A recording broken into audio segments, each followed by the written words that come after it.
तो अपना यह प्रसंग कल प्रारंभ किया था स्वादि संधि में प्रौढ़ मनोरमा का पाठ।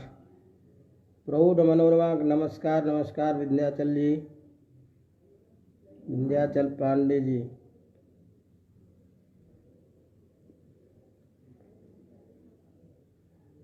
तो प्रौढ़ मनोरमा का यह स्वादि संधि प्रकरण है और चूंकि संधि आदि में भी ये समस्त प्रकरण प्रसिद्ध है। प्रणाम प्रणाम रेखा जी। तो इसीलिए हमने दोनों तरीके से कि शास्त्री के बच्चों को भी और आप सबको भी संधि के विषय में जो कुछ सूत्र में विशेष बातें आती है ये पता चले, इसके लिए हमने आपके निर्धारित जो प्रौढ़ मनोरमा की उसके साथ साथ उस संबद्ध और एक दो सूत्रों को उठाया है। तो शेयर भी करते रहिएगा। सब्सक्राइब जितनी होनी चाहिए वो हो नहीं पा रहा है, लग रहा है। चलिए कोई बात नहीं, अब अपन प्रारंभ करते हैं। अपेक्षा के अनुकूल पहुंच गए हैं आप सब, तो इस हिसाब से अब इसका प्रयास जो है प्रारंभ करें। आज मोबाइल ने हमें बताया कि आप मुझे समय से काम लीजिए और नियत समय तक काम लीजिए, नहीं तो साथ नहीं दूंगा। 1.5 घंटे तक आप लगातार एक एक क्लास लेते हो, फिर 2 मिनट के बाद चालू कर देते हो, तो मेरा दिमाग गर्म हो जाता है। इसलिए आज मैंने निश्चित समय पर ख़त्म कर दिया और 10 मिनट का ब्रेक दे करके इसको चालू कर रहा हूँ। तो चलिए, कल हमारा प्रसंग ये चल रहा था कि हमने कहा कि स्वादि संधि में वाक्य संस्कार पक्ष में सारे हमारे संधि के नियम चलते हैं। इस नियम की स्थिति में ससजुषो रू सूत्र से हम पद के अंत में और सजुष शब्द के अंत में जो श उसको रू करते हैं और रू करने के बाद उस रू के स्थान पर अलग अलग कार्य करते हैं। कहीं र को हम विसर्ग को ही रहने देते हैं, विसर्ग बना देते हैं। कहीं विसर्ग को स में बदल देते हैं। कहीं र को ही हम दूसरे वर्ण में परिवर्तन कर देते हैं। तो इस तरह से ससजुषो रू सूत्र से जो रू होता है उसके जगह पर अलग अलग कार्य होते हैं। तो उस कार्य में यह जो भो भगो अघो अपूर्वस्य योषि ये सूत्र है, ये सूत्र र के स्थान में य करेगा। कल मैंने कुछ आप लोगों को ये दिशा निर्देश दिया था कि एक बात दिमाग में हमेशा ध्यान में रखिएगा कि र के स्थान में जो हम चाहे हसी च से ऊ करें, चाहे और भी कोई काम कर रहे हैं, ये काम ससजुषो रू सूत्र से जो रू का विधान होता है, अनुबंध सहित जो रू, उस रू का जो बचा हुआ र उसी के जगह काम होता है। जहाँ कहीं भी स्वतंत्र रूप से र रहता है पहले से, वहाँ ये काम नहीं करता है। इसीलिए इस चीज़ को ध्यान में रखिएगा। जैसे उदाहरण के तौर पर आप मान लीजिए मनोहर प्रयोग बनाते हैं, तो मनोहर प्रयोग बनाते हैं तो ऐसी स्थिति में मनस आगे हर है, स को ससजुषो रू से आपने र कर दिया, रू, रू का शेष बचा र, र के जगह हसी च से उत्व कर देते हैं, तो ऊ हो करके न के अ और ऊ को गुण करके ओ करके मनोहर प्रयोग बना लेते हैं। तो ये नियम हुआ कि हस प्रत्याहार का वर्ण यदि बाद में हो और अप्लुत अ यदि पूर्व में हो र से, तो र को ऊ होता है, तो आपने कर दिया। अब यदि मान लीजिए हमको कोई पूछे कि प्रातर गच्छ ये प्रयोग है, प्रातर हसति ये प्रयोग है। ऐसी स्थिति में प्रातर में भी र है और आगे हसति का ह है या गच्छति का ग है, तो प्रातर के बाद में जो र है प्रातर में, उसके बाद हस प्रत्याहार का वर्ण है ही। हस प्रत्याहार का वर्ण है तो यहाँ पर में हसी च से उत्व क्यों नहीं हुआ? तो सीधा सीधा यही जवाब देना है कि यहाँ र स्वतंत्र रूप से प्रयुक्त है। ये सस जू सो रू सूत्र से विधान किया गया रू नहीं है, इसीलिए यहाँ कोई कार्य नहीं होता, सीधा जा कर के मिल जाता है प्रातर गच्छ।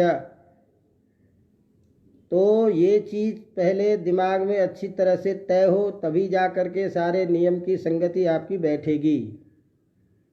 तो कुल मिला कर के हमें ध्यान रखना है। तो ये जो सूत्र है भो भगो अघो अपूर्वस्य योसी, इस सूत्र में असी जो है ये सप्तमी वाचक पद है और सप्तम्यंत पद होने के कारण अर्थ करेंगे अस बाद में होने पर, माने अस प्रत्याहार का वर्ण यदि बाद में हो तो य प्रथमांत पद है, य होता है। प्रथमांत पद विधेय है, इसीलिए य होगा। कब होगा? अस प्रत्याहार का वर्ण बाद में होने पर। कब होगा? किसके जगह होगा? तो इस सूत्र में रोह सुपी सूत्र से रोह की अनुवृत्ति आती है। रोह की जो अनुवृत्ति आती है वो रू शब्द के षष्ठी के एकवचन का रूप है रोह। तो रू उकार विशिष्ट जो रू, उस रू के षष्ठी के एकवचन में बना हुआ रूप है रोह, और षष्ठी होने के स्थान में होने के कारण स्थान पद आ जाएगा, अर्थ होगा रोह के स्थान में। क्योंकि रू का जो ऊ है वो हट जाता है, ये संज्ञा हो जाती है, इसलिए बचा र। तो तात्पर्य हुआ कि रू का जो र होगा उसके स्थान पर य होगा, अस प्रत्याहार का वर्ण बाद में होने पर। अब कब होगा र को, इस रू के र को य कब होगा? तो उसके लिए सूत्र में लिखा अपूर्वस्य। तो पूर्वस्य जो है ये जुड़ा हुआ है 3-4 शब्दों के साथ में। तो इस सूत्र में भो अलग है, भगो अलग है, अघो अलग है और अ अलग है। तो इन सभी पदों को एक साथ प्रयोग करके, माने भो भगो और अघो, इन सभी को हमने रखा एक साथ और सभी को द्वंद्व समास कर दिया। तो भो भगो अघो अ तक यहाँ द्वंद्व समास करके बना हुआ रूप है।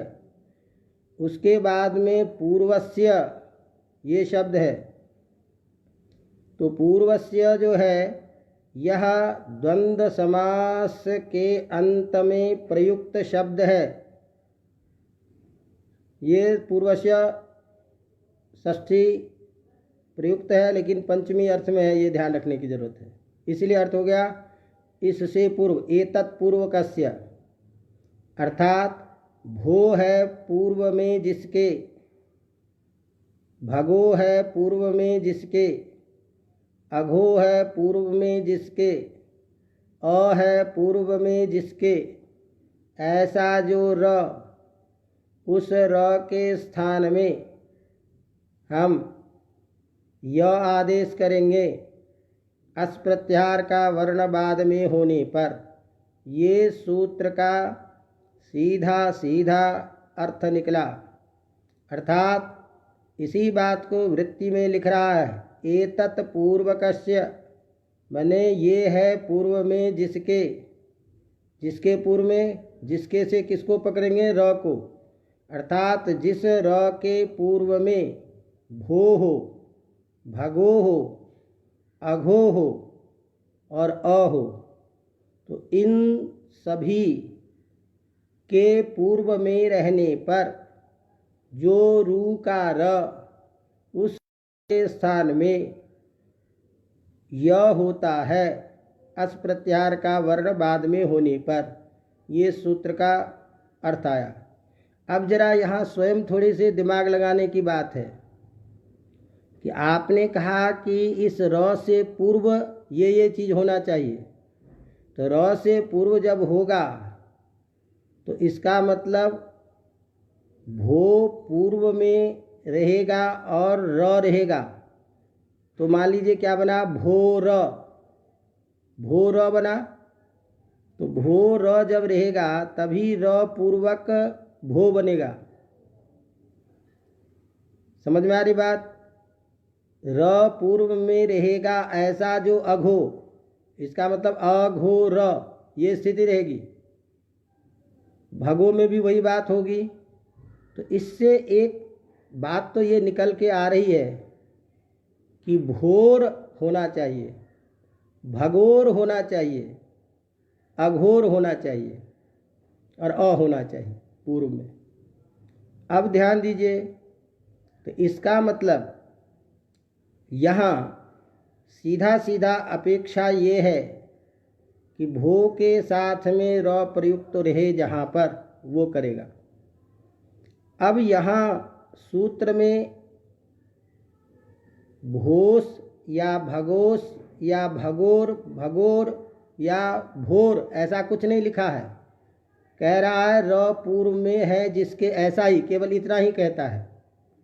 तो इतना ही जब कहता है तो ऐसी स्थिति में फिलहाल ये दिमाग में बात आती है कि भाई या जो ये जो भो भगो अघो है ये किसी का अनुकरण है, तो ऐसी स्थिति में अनुकरण भी हो सकता है किसी का। तो किसका अनुकरण होगा जिसके बारे में चर्चा करेंगे। तो या तो स्वतंत्र भो अनुकरण है, स्वतंत्र भगो अनुकरण है, स्वतंत्र अघो अनुकरण है। कठिन तो नहीं हो रहा है छात्रों के लिए? जरा ध्यान रखिएगा, क्योंकि ये प्रश्न यहीं से कुछ प्रारंभ होता है, सूत्र जो आपके मूल में ही लिखा है। तो ये जो अभी वर्तमान में जो सूत्र है जिस रूप में पढ़ा गया है, तो पढ़ा जो गया है वह स्वरूप देखा जा रहा है भो भगो अघो अपूर्वस्य। तो यह जो सूत्र की स्थिति हुई है यह केवल भो भगो अघो ये इसी का केवल साक्षात अनुकरण है, और यही अनुकरण होने के कारण यहाँ कुछ संधियाँ प्राप्त हो रही है।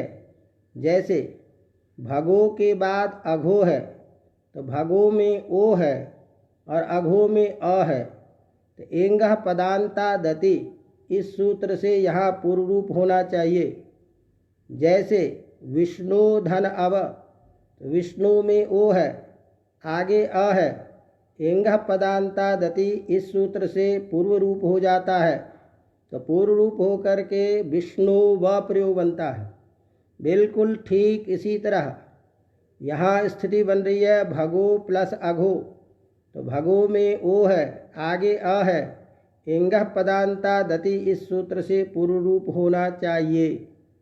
इसी प्रकार से अघो के बाद अ है, तो यहाँ भी एंगह पदांता दति सूत्र से पूर्व रूप होना चाहिए। तो सबसे पहला सूत्र का स्वरूप देख करके ही प्रश्न उठता है कि अत्र संधि कथम न, यहाँ पर में संधि क्यों नहीं होती है, ये प्रश्न हुआ। इस प्रश्न को ध्यान में रख करके सीधे सीधे आपके सिद्धांत कौमुदी के मूल पंक्ति में ही जब ये सूत्र का वृत्ति लिख रहा है, एतत् पूर्वकस्य रोह यादेशः स्याद् असि परे, ये सब पूर्व में रहने पर रू के र को य होता है, आदेश होता है। अस प्रत्याहार का वर्ण बाद में होने पर ये लिखने के तुरंत बाद लिखता है असंधि सौत्रः। यहाँ सूत्र में जो प्राप्त संधि है वो संधि नहीं हुई है सौत्र होने के कारण, अर्थात सौत्र शब्द के द्वारा यहाँ संधि नहीं होने का उल्लेख किया है। तो इसका मतलब संधि प्राप्त है। संधि कब प्राप्त है? जब हम भो भगो अघो केवल यही स्वरूप मानेंगे तो। इस चीज़ को ध्यान में रखिएगा, क्योंकि ये दोनों बातें प्रौढ़ मनोरमा में उठाएंगे। तो अभी पहला पक्ष हमारा ये है कि सूत्र में जैसा पद पढ़ा गया है वही हमारा स्वरूप है। तो ऐसी स्थिति में भो भगो अघो इन तीनों जगह पर भगो में और अघो में पूर्व रूप होना चाहिए था, तो वो संधि नहीं हुई है। तो कहा संधि क्यों नहीं है? तो लिखता है असंधि सौत्रः सूत्र लब्धः वर्तते तस्मात् सौत्रः। तो यहाँ सूत्र से प्राप्त होने के कारण, सूत्र में जैसा है, सूत्र कृत है तो कृत अर्थ में भी अण प्रत्यय होता है।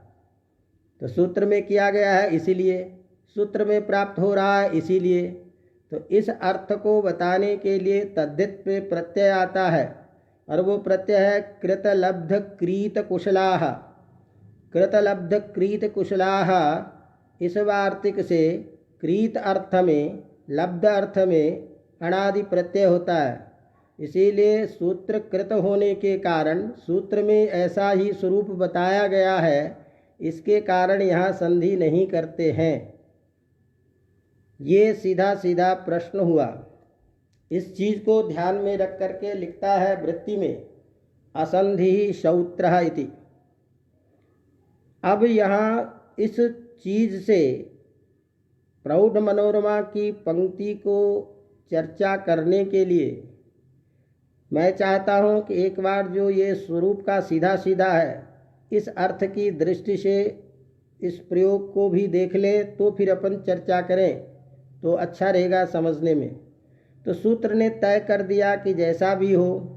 तो हमने जब वृत्ति में जब उदाहरण बनाने लगते हैं तो प्रयोग बनाते हैं भो देवाः, ये प्रयोग बनाते हैं, या देवा इह ये प्रयोग बनाते हैं। तो ऐसी स्थिति में यहाँ ध्यान रखने के कारण देखना है कि देवाश इह भो देवाः इत्यादि जो प्रयोग बनाते हैं, ऐसी स्थिति में भो स लाते हैं हम। यहीं से थोड़ा सा ध्यान में रखिएगा कि सूत्र में लिखा है भो, और विग्रह में जब हम संधि विच्छेद करते हैं तो भो को पूर्व में लाने के लिए हम भोस लिख रहे हैं। तो इसका मतलब ये भोस शब्द का अनुकरण है भो, केवल इतना ही, लेकिन मूल शब्द है भोस। इसीलिए ये समझिए कि जब हम भोस का अनुकरण केवल भो को मानेंगे तो ऐसी स्थिति में सूत्र की स्थिति बनने पर संधि की स्थिति बन रही है, संधि प्राप्त हो रहा है। अवगम्यते। तो इसीलिए मैं आपको यहाँ उदाहरण अभी डाल दिया कि जब हम प्रयोग बनाते हैं भोष धन देवाः, तो भोष देवाः में आप क्या ला रहे हो? भोस।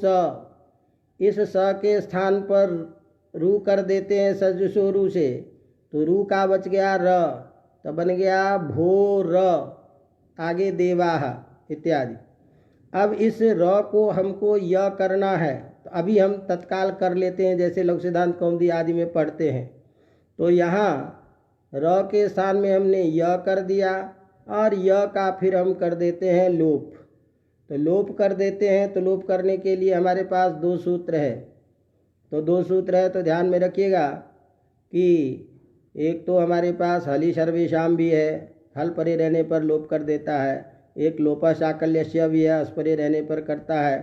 तो इस स्थिति में अभी केवल इतना समझना है कि हमने य का लोप कर दिया, तो भो देवा भगो नमस्ते अघो याही ये प्रयोग बन जाता है। तो हम अभी इस उदाहरण से क्या समझे कि भो स था, उस भोस के स का अनुकरण है ये भो।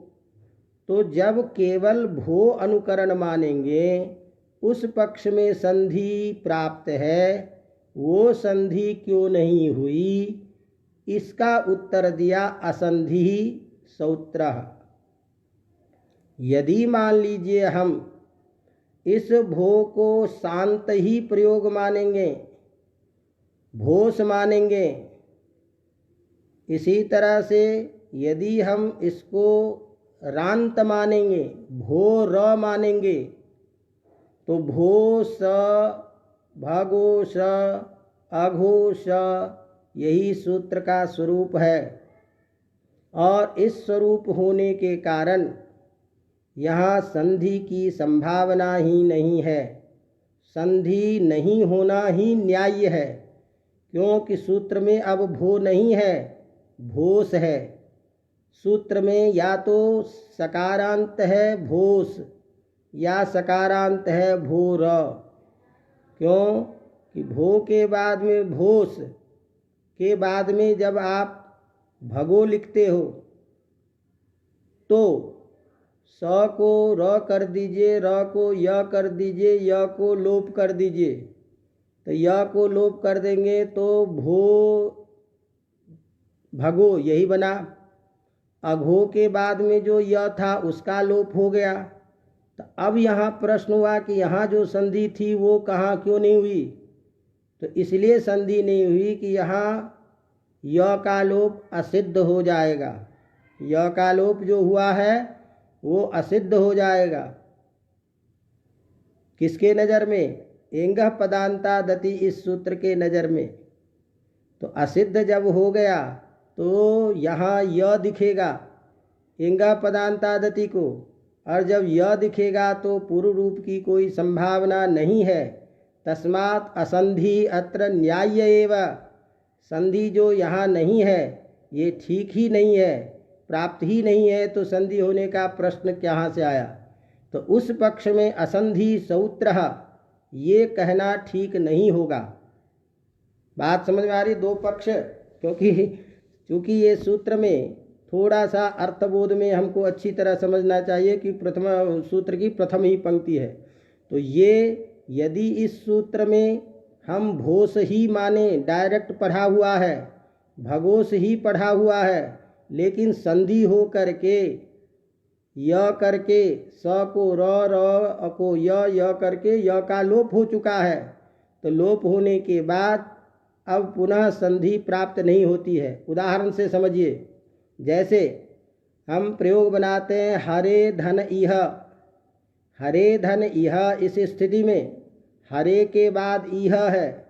एचो अयवायाव सूत्र से हम यह कर देते हैं एक के जगह अयादेश, तो हरय प्लस इह है। अब हरय प्लस इह में जब हम य का लोप कर देते हैं विकल्प से, लोपः साकल्यस्य से, तो य का जब लोप कर देते हैं तो हर इह ये स्थिति बनी है।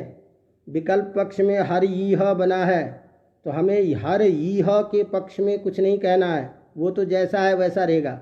लेकिन हर इह जब ये स्थिति है तब कोई पूछता है कि आद्गुणा से गुण क्यों नहीं होता है? हर इह इस अवस्था में आद्गुणा से गुण क्यों नहीं? तो हम कहते हैं गुण की दृष्टि में यह लोप असिद्ध है, और असिद्ध होने के कारण यहाँ अब कोई संधि नहीं प्राप्त है, गुण नहीं होगा। बिल्कुल ठीक वही स्थिति यहाँ समझिए कि यदि हम यहाँ पहले भोस मान लें, भोस है, भोस के स को र कर दिया, र को य कर दिए थे, और य का लोप हो चुका है, तब जा कर के भो है, तब जा कर के अघो है। तो ऐसी स्थिति में एंगः पदान्तादति इस सूत्र से जो प्राप्त होगा, कौन? पूर्व रूप, वो पूर्व रूप की सत्ता ही नहीं होगी, क्योंकि यह लोप इसके नज़र में असिद्ध हो जाएगा। असिद्ध हो जाएगा तो इसको यह दिखेगा, यह दिखेगा, तो ऐसी स्थिति में एंगः पदान्तादति से पूर्व रूप नहीं होगा। तो तस्मात् असंधि न्याय्य एव, उस पक्ष में असंधि यहाँ न्याय ही है, ठीक ही है, प्राप्त ही नहीं है तो होने का कोई प्रश्न नहीं है। लेकिन जब केवल स्वतंत्र भो मानेंगे, उस पक्ष में यदि हमको कोई कहे तो कहेंगे कि भाई भोस का केवल अनुकरण भो हमने किया है, तो उस पक्ष में संधि की प्राप्ति होगी, और जब संधि की प्राप्ति होगी तो उस समय में हम कहेंगे असंधि सौत्रः। ये चीज़ ध्यान में रखिएगा। अवगम्यते तर्हि, तो इस स्थिति में ये जो सूत्र है, उस सूत्र में अब ये प्रश्न आ गया जिसकी चर्चा हम प्रौढ़ मनोरमा की पंक्ति के आधार पर करते हैं। अब 2-3 बातें इसमें हमको विशेष रूप से ध्यान में रखनी होगी, क्रमिक हम जिसकी चर्चा करेंगे। एक तो क्या इसको हम भो ही मानेंगे या भोस मानेंगे या भोर मानेंगे। तो ध्यान रखिएगा कि भोस और भोर इन दोनों ही स्थितियों में चर्चा का प्रसंग है मूल रूप से। तो अंततः इस किताब में अपने में लिखा है शांत निपाताः, ये शांत निपातन शब्द है, इसीलिए भोस सकारांत ही मानना है।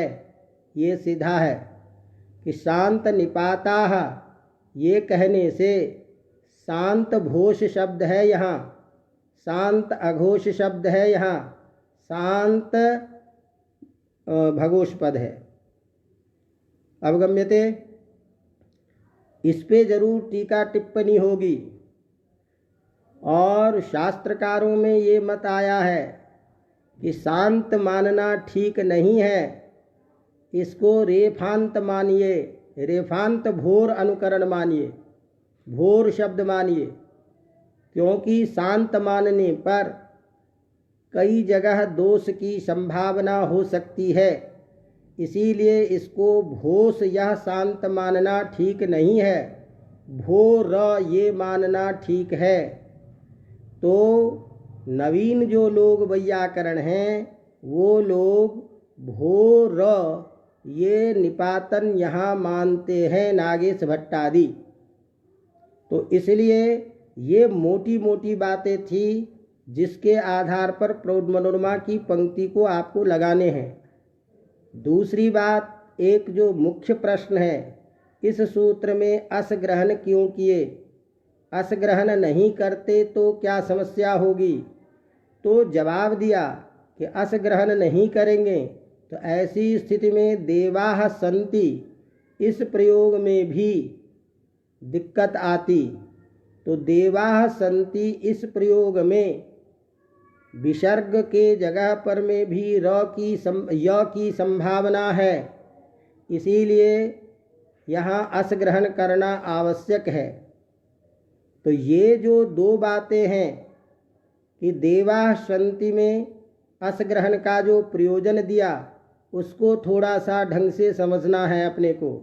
और एक यहाँ भोस या भोर ये क्या माना जाए, ये विवेचनीय बात है। और मुझे लगता है कि अब शास्त्र की चर्चा होने के कारण हमारे प्यारे छात्र सब मैदान छोड़ के भागने लग गए हैं। तो यदि कठिनाई कहीं हो रही है तो उस कठिनाई के बारे में थोड़ा सा ज़रूर निर्देश करें। इसीलिए मैं पंक्ति विवेचन से पूर्व चाहता रहता हूं कि आपको मूल सारांश पहले पता चल जाए। तो सामान्य रूप से उदाहरण के तौर पे तो सीधे हमको प्रयोग बनाना है, भो देवा, भगो नमस्ते, अघो याही। कुछ मत याद रखो इस सूत्र का अर्थ, केवल इतना सब सूत्र का अर्थ ध्यान रखिए कि भो पूर्व में रहने पर, भगो पूर्व में रहने पर, अघो पूर्व में रहने पर और अपूर्व में रहने पर र को य होता है, अस्परे रहने पर। और प्रत्येक का उदाहरण देखो, भोस प्लस देवा, सजुसोरु से रू कर दिया, भो र देवा, य कर दिया, भो इस सूत्र से भो पूर्व में है ही, य कर दिया, भो य प्लस देवा, हली सर्वेशाम से लोप कर दिया, बन गया भो देवा। इसी तरह से अघो याही, अगला उदाहरण अघो श प्लस याही, फिर इसी तरह से सिद्धि, भगो प्लस नमस्ते, भगो श नमस्ते, स को र को य का लोप, भगो नमस्ते सिद्ध। देवास इह, देवास इह, यहाँ स को र करेंगे, र को य करेंगे, य को लोपा साकल्य से विकल्प से लोप हो जाएगा, तो जिस पक्ष में लोप हो जाएगा उस पक्ष में देवा इह यही प्रयोग बनेगा, एक पक्ष में देवा इह ये प्रयोग बन जाएगा। इति रूपम सिद्धम सूत्रस्य अर्थसंगति ही संजाता। तो इतना ही है, और इतना ही आप लोगों को क्या कहते हैं कि समझ में आता है। इससे ज़्यादा जो ही बातें होती है कि आप लोग मैदान छोड़ के भागने लगते हैं, तो मैदान मत छोड़िए। कोशिश कर रहा हूँ बिल्कुल आसान तरीके से समझाने की। इसीलिए हमने कहा इस सूत्र में 2 प्रश्न पूछते हैं कि एक तो अस ग्रहण करने का क्या प्रयोजन, देवा संति में क्या कोई और संभावना है कि बिना अस ग्रहण किए ही देवा संति प्रयोग बन जाए, अस ग्रहण करने की जरूरत ना हो। एक तो ये चर्चा का विषय कुछ, और एक कि जब आप भो भगो माने जैसा है सूत्र में ऐसा ही यदि मानोगे तब संधि की स्थिति बनी, तो संधि की स्थिति को असौत्रत्वात् हम संधि नहीं मानेंगे, बात खत्म हो गई। बात ये हुई कि नहीं, इसको हम भोस या भगोस इस रूप में माने, तो शांत निपातन का ये स्वरूप है भोस या रांत है, इस पक्ष में शांत माने कि या रांत माने इसको, क्योंकि रूप तो वही बनेगा जो सूत्र में लिखा है। स करोगे भोस मानोगे तब भी स को र को य का लोप हो जाएगा, भोर मानेंगे तब भी सूत्र का वही रूप होगा, र को य का लोप होकर के यही रूप होगा। तो सूत्र में कोई परिवर्तन नहीं है, सूत्र तो चाहे रांत मानो चाहे शांत मानो कोई दिक्कत नहीं है। दिक्कत वहाँ आएगी प्रयोग में, लक्ष्य स्थल में। तो लक्ष्य स्थल में शांत मानने से हमारा काम चलेगा कि रांत मानने से काम चलेगा, ये हमारा चर्चा का विषय है। अवगतम। तो इस पंक्ति पे, इस बात पे हम आपको सीधे इस सूत्र की जो प्रौढ़ मनोरमा की पंक्ति है ये पहले उठा करके आपके सामने रखते हैं। तो सूत्र की वृत्ति में जो लिखा असंधि शौत्र इति, यहाँ संधि नहीं हुई है सूत्र होने के कारण, सूत्र में पढ़े जाने के कारण, इसी बात को यहाँ अर्थ करते हैं। इस पंक्ति का अर्थ बता रहे हैं प्रौढ़ मनोरमा की मूल पंक्ति में ही। भगो अघो शब्दयोः ओकारस्य अकारस्य च पूर्व रूपम सूत्रत्वान् न इत्यर्थः। अर्थात इस सूत्र की इस अवस्था में, जो अभी वर्तमान में अवस्था है, इस वर्तमान अवस्था में सूत्र में एंगः पदांता दति, इस सूत्र से जो पूर्व रूप होना चाहिए था अपूर्व में, अपर में रहने पर, तो ऐसी स्थिति में भो भगो अघो अपूर्वस्य योसी जो अभी वर्तमान स्वरूप है उसमें एंगः पदांता दति इस सूत्र के द्वारा कि अकार वर्ण बाद में रहने पर पूर्व रूप होता है, तो ये प्रसंग प्राप्त है वो क्यों नहीं होता। इसी असंधि शौत्र इस सिद्धांत कौमुदी की एक पंक्ति को अर्थ करने के रूप में लिखा कि भगो भगो शब्दयोः ओकारस्य आकारस्य पूर्व रूपम सूत्रत्वान् न इत्यर्थः। इसी बात में लिखता है यदि तू भोस भगोस अघोस इति शांतम रांतम वा अनुकृत्य भो इत्यादीनां त्रयाणाम अलोन्त्यस्य यः स्यात् अपूर्वस्य रोश्च इति व्याख्यायते। तात्पर्य क्या हुआ कि यदि ये कह दें कि यहाँ पर में भोस भगोश और अघोष इसको शांत मानिए या रांत मानिए, भो र भगो र अघोर मानिए, और इस स्थिति में इस तीनों पदों को लेकर के अर्थ करेंगे एक बार कि ये है पूर्व में जिसके ऐसे र को य होता है, तो ये कैसे होगा, तो यहाँ अलोन्त्यस्य से अंत्य पद को ले आएंगे, तो अर्थ होगा भोस के अंत को, भोर के अंत को, या भगोस के अंत को, या भगोर के अंत को। अभी दोनों को एक साथ लेके चलिए, तो अंत्य पद से भोस के अंत स को हो जाएगा, भगोस के अंत श को हो जाएगा। तो एक अर्थ में तो तीनों को निपटा लेंगे कि इसके अंतिम को ये होगा। और जो बचा आपका अ, उसके लिए अपूर्वस्य रोश्च, और अपूर्व में है जिससे ऐसे रो को भी यह होता है, तर्हि असंधिर न्याय एव, तो ऐसी स्थिति में तो संधि प्राप्ति ही नहीं है। क्यों नहीं प्राप्ति है, जिसकी चर्चा अभी तक हम बार बार कर रहे हैं। क्योंकि यदि आप भोस मानोगे तब भी स के स्थान में र होगा, र के स्थान में य होगा, और य का लोप हो जाएगा। तो जब य का लोप हो गया तो उस स्थिति में जब हम एंगा पदांतादति सूत्र लगाना चाहेंगे तो उस सूत्र के नज़र में, एंगा पदांतादति सूत्र के नज़र में य लोप असिद्ध होगा, और य लोप जब असिद्ध होगा तो ऐसी स्थिति में एंगा पदांतादति को वहाँ य दिखेगा, और य दिखने पर कभी भी पूर्व रूप की सत्ता नहीं है। इसीलिए यहाँ संधि नहीं हुई है वो तो उचित ही है, क्योंकि एंगा पदांतादति की प्राप्ति ही नहीं है असिद्ध होने के कारण, यलोप असिद्ध होने के कारण। ये बात दोनों में लागू होगी, चाहे र माने या स माने, दोनों ही पक्ष में असंधि न्याय ही है, संधि प्राप्त ही नहीं है। इसीलिए यहाँ कोई स्थिति नहीं बनती है। हाँ, एक बात की शंका यदि कोई यहाँ करे कि भाई आपने जो कहा कि यहाँ एंगा पदांतादति, इस ये जो सूत्र है, इस सूत्र में आप पूर्व रूप की प्राप्ति कर रहे हो, यहाँ पर में भो भगो अगो असु अपूर्व, तो सूत्र ही स्वयं असिद्ध है भाई एंगा पदांतादति इस सूत्र के नज़र में। क्योंकि एंगा पदांतादति जो सूत्र है, ये सूत्र का नंबर है 6.1.109, अर्थात एंगा पदांतादति सूत्र छठे अध्याय के पहले खंड का 109वां सूत्र है। और भो भग सूत्र जो है ये 8वें अध्याय के तृतीय खंड का 17वां सूत्र है। तो ऐसी स्थिति में एंगा सूत्र के नज़र में भो भगो अघो अपूर्वस्य योसी, ये सूत्र ही असिद्ध है, और जब सूत्र ही असिद्ध है तो एंगा पदांतादति की प्राप्ति की संभावना ही नहीं है। ऐसी स्थिति में ये सारी बातें क्यों कर रहे हैं आप? आपने क्या कहा कि एंगा पदांतादति इस सूत्र से पूर्व रूप प्राप्त है। मैं कह रहा हूँ पूर्व रूप प्राप्त ही नहीं है। क्यों नहीं है? तो भो भगो अघो अपूर्वस्य योसी, ये सूत्र स्वयं त्रिपादी का है। एंगा पदांतादति सूत्र के नज़र में ये असिद्ध है, तो असिद्ध में इसकी प्राप्ति नहीं होगी। कहा कि नहीं नहीं, ऐसी आशंका मत करिए, इस तरह की कल्पना मत कीजिए।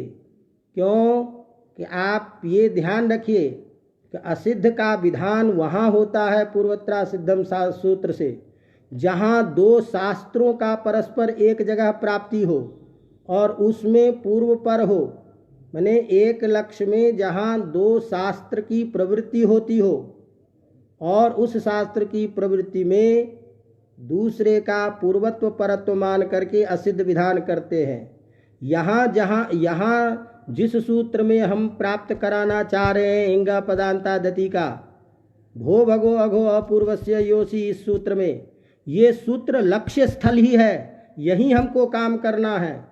तो लक्ष्य स्थल होने के कारण यह सूत्रत्वेन उपस्थित नहीं है, यह शास्त्रत्वेन सूत्र नहीं है, ये लक्ष्यस्थ के रूप में उपस्थित है। तो ये स्वयं लक्ष्य है, इसीलिए इस लक्ष्य में तो प्राप्ति होगी ही। अवगतम? मतलब यदि हम यहाँ ये प्रश्न करें कि भाई पूर्वत्रा सिद्धम सूत्र के नज़र में भो भगो अघो पूर्वस्य योसी, ये सूत्र ही असिद्ध है, तो ये सूत्र जब असिद्ध है तो इसके तो प्राप्ति ही नहीं है। कहा नहीं, ऐसा अर्थ मत करना कभी, ऐसी आशंका मत करना कभी। क्यों?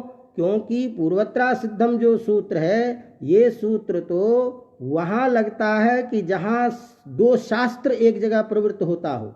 तो शास्त्रत्वेन दो शास्त्र की उपस्थिति जहाँ हो एक लक्ष्य में, वहाँ पूर्वत्व परत्व मान करके असिद्ध होता है।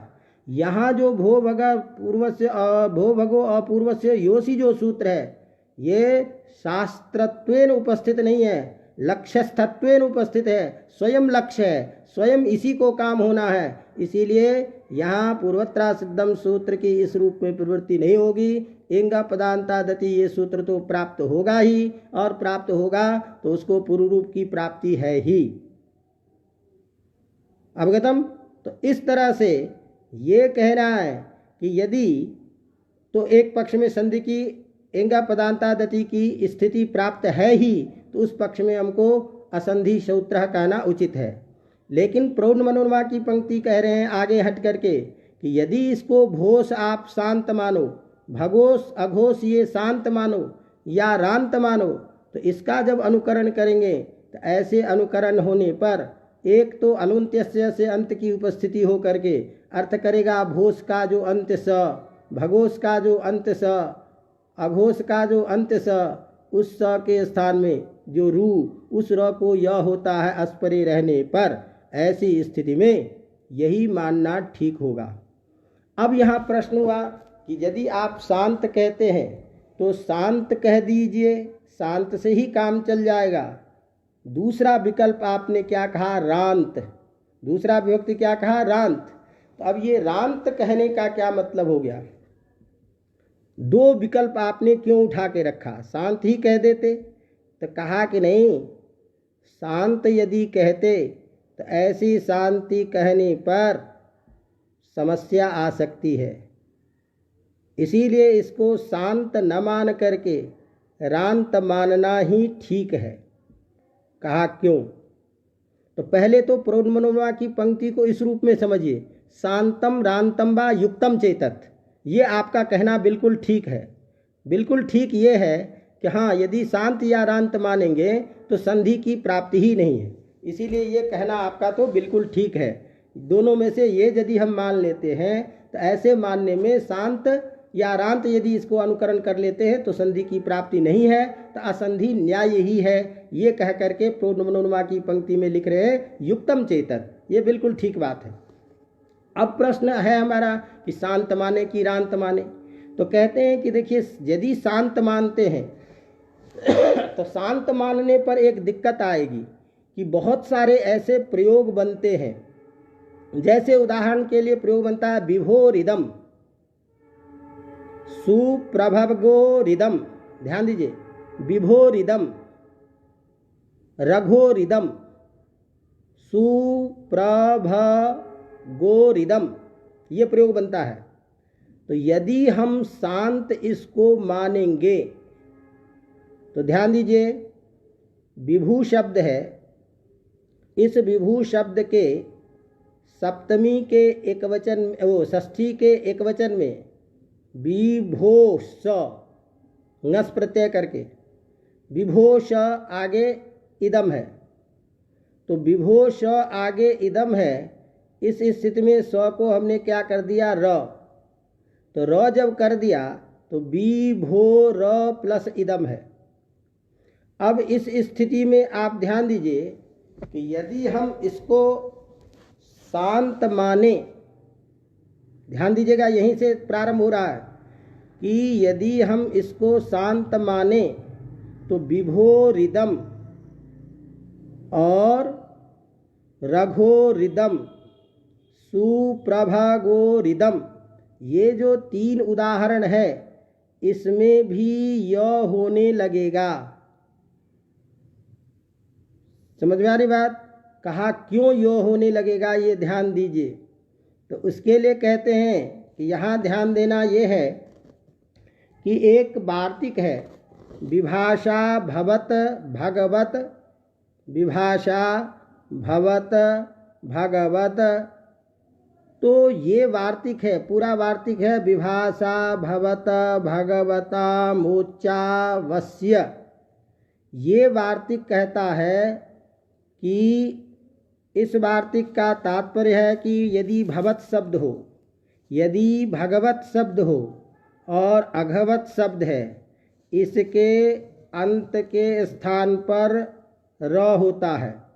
इसमें जो अंतवर्ण है त, उस त को रू होता है, और उससे पूर्व जो अब है उसको ओ होता है। ध्यान दीजिएगा एक उदाहरण से।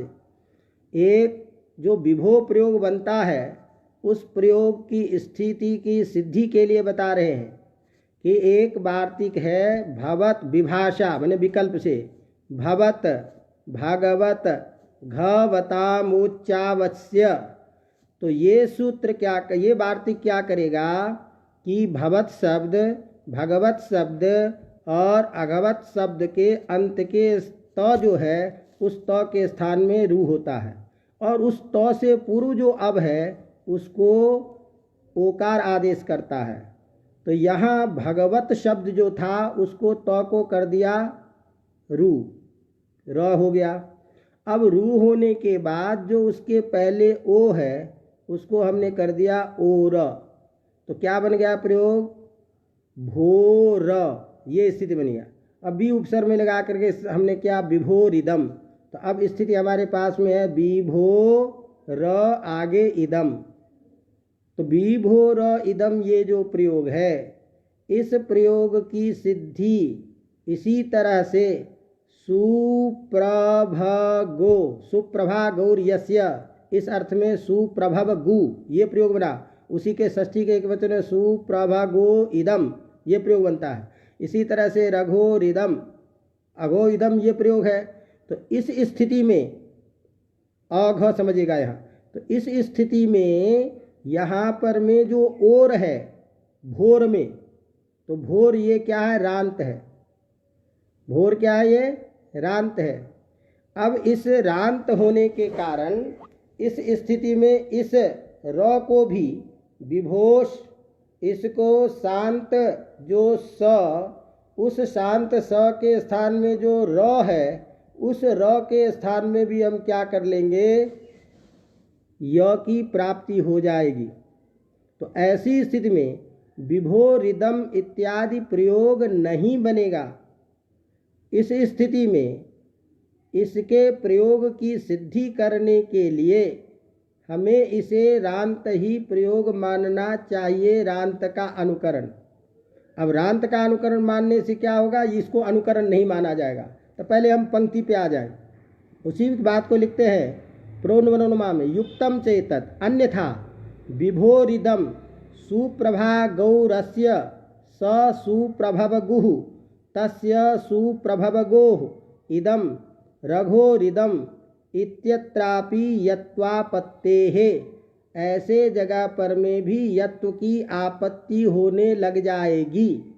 तो अब इस स्थिति में अब आपको विचार करना है कि हमको शांत माना जाए या इसको रांत माना जाए। तो अतः शांत और भोष, अघोष और भगोष यह मानने पर दोष होता है। इसीलिए इस दोष को रोकने के लिए, क्योंकि आपका अनुकरण हो गया किसका, भोष शांत का, तो भोष जब शांत हुआ तो यहाँ भी जो विभोष है उसका अनुकरण होगा, अघोष में अनुकरण होगा। तो ऐसी स्थिति में यहाँ ये बना हुआ जो रूप है इसके स्थान में भी आपत्ति होने लगेगी।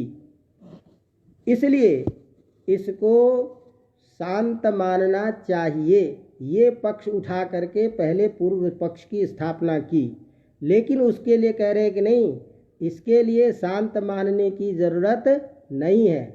तो अंत में क्योंकि यहाँ भी दो न्याय की प्रवृत्ति कराते हैं और वो न्याय को अंत में कहते हैं इस न्याय का भी खंडन हो चुका है। तो इसलिए भाष्य का ये भट्टोजी दीक्षित यहाँ शांत अनुकरण मानते हुए कह रहे हैं कि शांताः निपाताः, ये मूल पंक्ति लिख रहे हैं सिद्धांत कौमुदी की वृत्ति में। लेकिन नागेश आदि रांत इसको मान करके सिद्धि बता रहे हैं, अन्यथा वो दोष आदि उपस्थित कर रहे हैं। तो हमें दो पक्ष मिलता है यहाँ। इसीलिए भट्टोजी दीक्षित ने शांत और रांत दोनों में से किसी को भी माने ये कह करके वृत्ति में लिखा, सुत प्रौढ़मनोमा की वृत्ति में, शांतम रांतम वा अनुकृत्य इत्यर्थः। तो इसीलिए कहते हैं कि यहाँ पर में भवत ही अयम भोः शब्दादि पूर्वो रुः। तो यहाँ भू शब्द आदि जो है इससे पूर्व र से पूर्व होने के कारण इस र को भी आपत्ति होने लगेगा, इसीलिए इसको मानना चाहिए। ये पक्ष उठाया। अवगतम, समझ में बात आ रही है? दो उदाहरण को थोड़ा सा ध्यान में रखिएगा। तो मैं समझता हूँ कि आप लोगों को अब थोड़ा सा उदाहरण पे घटाने में कहीं दिक्कत ना आ जाए, इसीलिए एक बार हम इसको संक्षेप में अभी करते हैं कि इस सूत्र में दो पक्ष हैं, शांत का अनुकरण और रांत का अनुकरण। भट्टोजी दीक्षित शांत का अनुकरण मानते हैं और सभी चीज़ों का निराकरण करते हैं, और जो दोष आता है उस दोष का अनल विधि इत्यादि का खंडन करते हैं। इसलिए यहाँ शांत पक्ष में इनकी अभिमति है। नागेश भट्ट आदि जो है ये रांत का अनुकरण मान करके काम करते हैं। तो अभी हम इस बिंदु पे इसको अब विराम देंगे कि दो पक्षों में शांत और रांत, इस पक्ष में शांत का अनुकरण माना जाए भट्टोजी दीक्षित के मत में, और रांत का अनुकरण माना जाए नागेश भट्ट के मत में। तो इस तरह से स्वीकार करने पर सूत्र में संधि की प्राप्ति की कोई संभावना नहीं है। अब इस उदाहरण को दो को हटा करके फिर अस प्रत्याहार के प्रयोजन को आपको बताना है, जिसकी हम चर्चा अब कल करेंगे। तो आज फिर यहीं विश्राम लेते, तो चूँकि ये विषय थोड़ा कठिन सा है तो उसमें मुझे लगता है कहीं आप लोग उलझ न जाओ। तो यहाँ तक बात होगी, और जो चीज़ें कहीं रह गए हो, समझने में कोई दिक्कत ही, उसकी चर्चा कीजिएगा। तो इसी के साथ हम इसको विराम देते हैं। धन्यवाद।